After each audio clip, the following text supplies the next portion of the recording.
Привет, Cover Project! Меня зовут Светлана Коляда, я интерьерный дизайнер, и сегодня я приглашаю вас к себе в гости.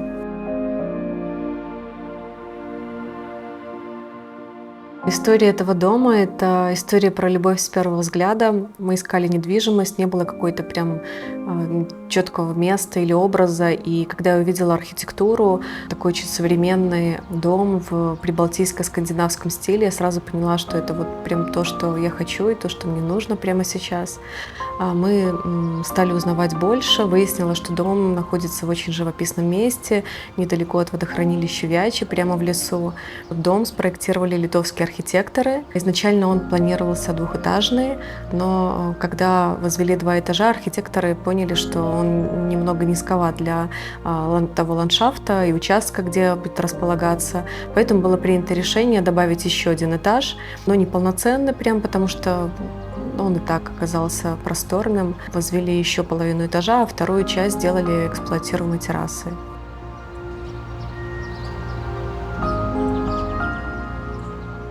Мне очень хотелось связать сразу фасад дома с интерьером, и я начала думать о дизайне с базовых вещей. Я выбрала цвета, которые стали основой. Это белый цвет, как цвет фасада, и антрацит. Они легли в основу всего интерьера, стали таким холстом, на который я могла просто потом нанизывать предметы и цвета, как бусины на ниточку.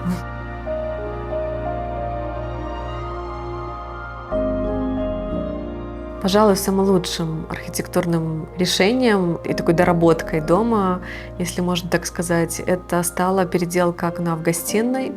Изначально окно было очень такого небольшого стандартного размера, и очень хотелось, чтобы была какая-то связь с природой, с внешним миром. Хотелось выходить прямо из гостиной в сад. И так мы приняли решение переделать окно, и у нас появилось окно в пол прямо с выходом в сад. Вместе с ним появилась еще одна терраса, большая, просторная, где можно было не только делать гриль, но и поставить обеденный стол, встречать закаты с друзьями, в общем, проводить очень много времени и выходить прямо на газон.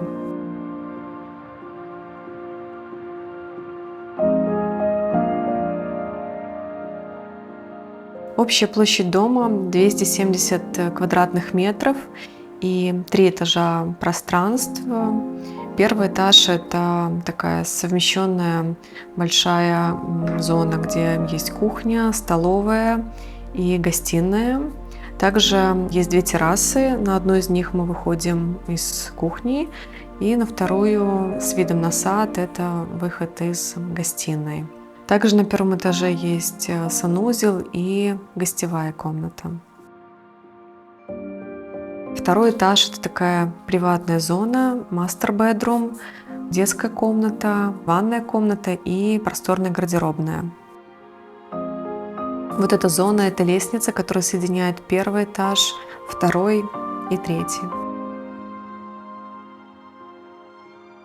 Третий этаж — это open space пространство с выходом на большую террасу. Здесь у нас такое зонирование за счет несущих колонн. Это зона ТВ и рекреации, рабочая зона и библиотека. Более подробную планировку вы можете посмотреть в телеграм-канале The Cover Project.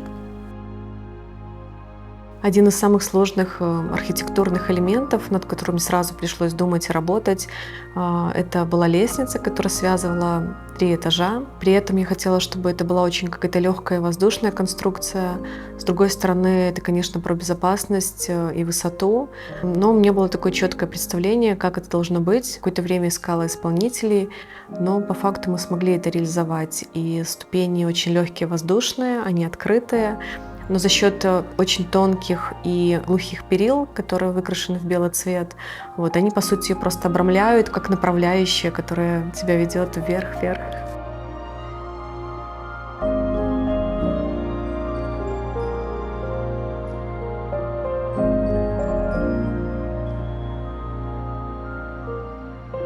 Наша собака обожает лестницу. Мне кажется, это у нее отдельный вид времяпровождения дома. Она может по 100 раз подниматься туда и обратно и проводить время там на том этаже, где ей больше нравится.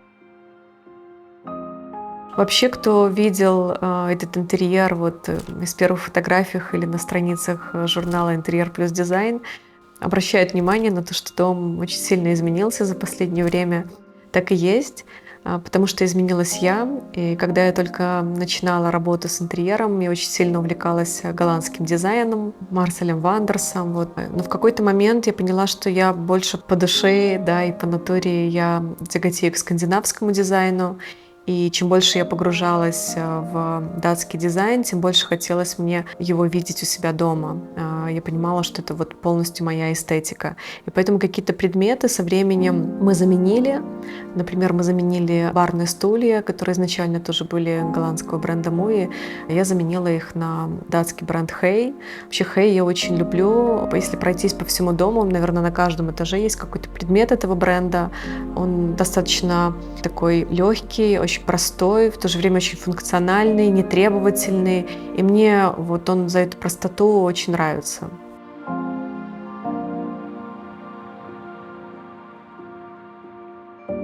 Ну и дальше мне очень хотелось, чтобы в интерьере было много цвета. Я много черпала вдохновения у природы, потому что ты выходишь на улицу и сразу видишь высокие сосны, зелень. И зеленый цвет, такой мятный, первый, который появился, это цвет кухни. И, конечно, с цветом работать было потом очень просто, когда ты определился с очень такой понятной, простой базой, которая просто поддерживает все остальное или как помогает раскрыться, да, каким-то цветам наоборот. Вот вообще в целом интерьер дома начался с кухни, не только с цвета, но и вот как бы с этого объема. Я понимала, что кухня будет совмещена со столовой, с гостиной зоной. Мне очень хотелось, чтобы это было какое-то нестандартное решение, что это не была прямо кухня с верхними шкафчиками, вот, чтобы оставалось много просто воздуха. Появился остров с дополнительным хранением, холодильник тоже ушел под столешницу, он компактный, небольшой. Также я отказалась от вытяжки, это и освободило тоже пространство от какого-то загромождения. И вообще я считаю, что они недостаточно эстетичны и вообще не до конца справляются со своей функцией, потому что очень шумят. И вообще рядышком у нас окно для того, чтобы зашел свежий воздух в дом.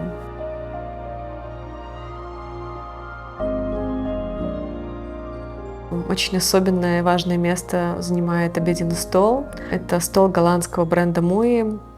И я его люблю сразу по нескольким причинам. Во-первых, за его цвет розовый, который сразу дарит настроение абсолютного праздника и счастья. Еще я его люблю очень за то, как он реализован технически, потому что для того, чтобы его собрать, не используется ни единого болта и шурупа. Он только как конструктор лего, 2 ноги, и сверху надевается столешница, которая держит всю эту конструкцию. А потом у нас появился буфет. Про него это такая тоже отдельная история. Это была наша первая совместная покупка с мужем. Мы нашли его в винтажном магазине, и он был такого классического коричневого цвета. Нам очень понравилась форма и очень понравилась столешница. Это настоящий мрамор.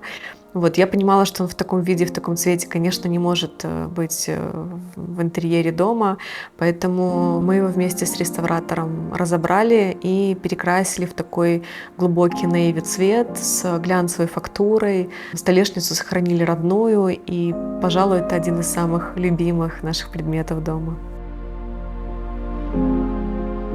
Гостиная была тоже выкрашена в белый цвет, но спустя какое-то время, когда появилось окно и появилась терраса с выходом в сад, я поняла, что мне хочется этот объем закрыть серым цветом для того, чтобы чувствовать себя более уютно, атмосферно в гостиной, чтобы можно было слушать музыку.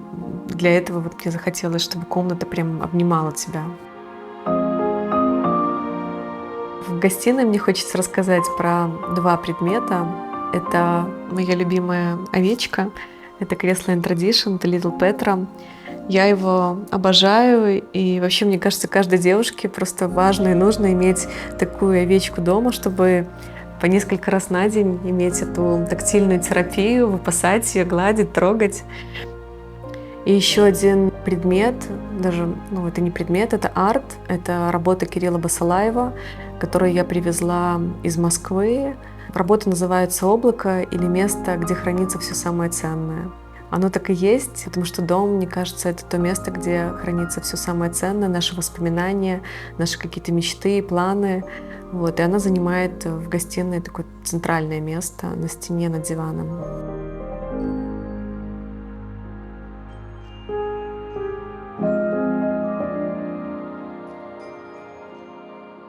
На втором этаже тоже для коридора выбран антрацит, потому что и потолок, и стены выкрашены в этот цвет, потому что это помогает коридору раствориться. Для комнат же я выбирала более такие деликатные, более нежные оттенки с таким больше, наверное, теплым каким-то подтоном. В спальне, например, такой оттенок, потому что он тоже настраивает сразу тебя на отдых, на расслабление. И цвет очень так, точечно добавлен. На самом деле в спальне только розовый оттенок в обивке кровати и зеленый текстиль.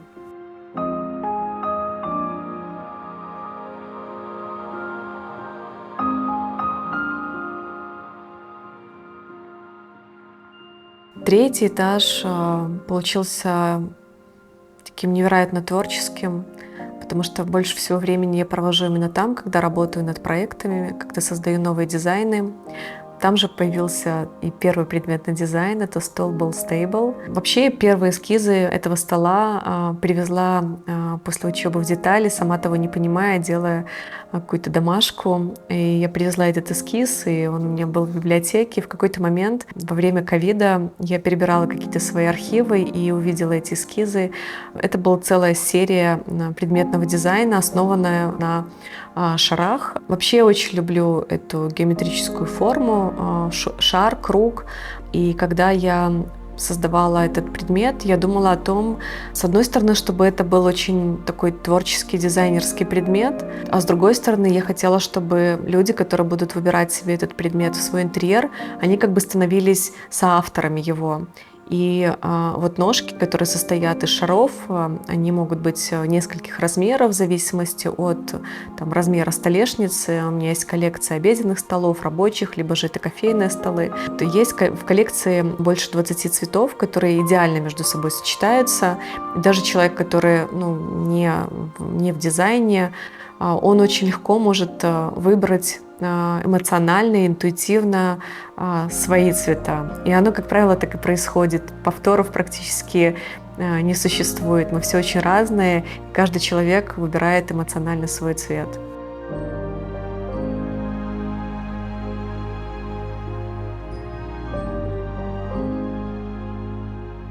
Особую роль и особое место в интерьере играет искусство. Мы в какой-то момент решили для себя, что хотим собрать небольшую коллекцию белорусских артист, художников, скульпторов. И так постепенно коллекция формировалась. У нас появились скульптуры Ольги Орсик, чуть позже работа очень большая, которая на третьем этаже Жени Шатко, также работы Екатерины Пашкевич. Если говорить про вообще стиль и подход к проекту в целом, я бы назвала это как home senses или чувство в пространстве, потому что я очень верю, что мы воспринимаем пространство не только глазами, и не только эстетика важна, но и то, как мы себя чувствуем, какие фактуры, какие материалы, какие предметы подобраны, потому что все это, безусловно, не только визуальный код, но и тактильный, сенсорный, абсолютно на разных уровнях чувств. Это все на нас воздействует и работает. И я в этом году недавно вернулась с выставки Three Days of Design в Копенгагене. И на самом деле тренд, про который говорят все, и этот тренд будущего, это Quiet Luxury или Minimалюкс. И он как раз-таки про то, что очень важно разобраться, как важно получать удовольствие, наслаждение и чувствовать себя счастливым каждый день в моменте в очень простых вещах. Когда мы готовим завтрак утром, когда мы сервируем стол для наших друзей, когда мы слушаем музыку. Для меня это все есть те моменты счастье, которое дает мне мой дом.